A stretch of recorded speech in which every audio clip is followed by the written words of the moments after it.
Studies show a nearly 2% error rate nationwide in capital cases, and Oklahoma is one of the top states for the number of known wrongful convictions. DNA evidence that helps clear the names of those wrongfully convicted can now be processed due to advances in technology. Reporter Shaun Hittle has been covering this story for Oklahoma Watch. I spoke with him about new evidence clearing up old cases. Shaun, how many inmates in Oklahoma have been exonerated through DNA evidence? Well, we have 11 in the state at this point, and those range all the way back from the early 80s, to the 2000s. So that's 11's kind of the number that we're working off right now. But that is a very small percentage. It's a small percentage of the folks in prison, that's for sure. What generally causes law enforcement to open up these cases? You mean to go back Yes. and look at them? Well, oftentimes it's the advocacy of the inmate that's been wrongfully convicted, and projects such as the Innocence Project out of New York that's at a hand in a lot of these DNA exonerations, as well as we have a local group, the Oklahoma Innocence Project, that's working on several cases. The FBI has announced that it's going to go back and look at cases involving hair evidence. Why? Well, what science and the criminal justice system has learned in the last 2 or 3 decades is that forensic hair evidence that they used back in the 80s and 90s wasn't as reliable as DNA evidence.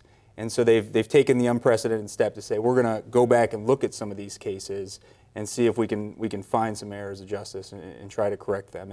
And of the 310 DNA exonerations in the country so far, about 1/4 of them have involved this hair evidence. You've reported on a case involving Thomas Webb. Tell us about his story. Well, Thomas was a 20-year-old, kind of carefree, happy-go-lucky guy in 1982, and he was living in Norman around the OU campus, and he had been picked up on some minor violation, trespassing or breaking and entering, and they had his mugshot. And so, eventually someone picked him out of a lineup in a rape case down there. And basically, just with that photo ID and some of this hair evidence that the FBI is going to look back at, he was convicted of rape and burglary and sentenced to 60 years in prison. But now it's been reviewed. It's been reviewed, but he advocated, his family fought for him, and in 1996, they went back and retested this hair evidence and realized with DNA evidence that he couldn't have been the perpetrator.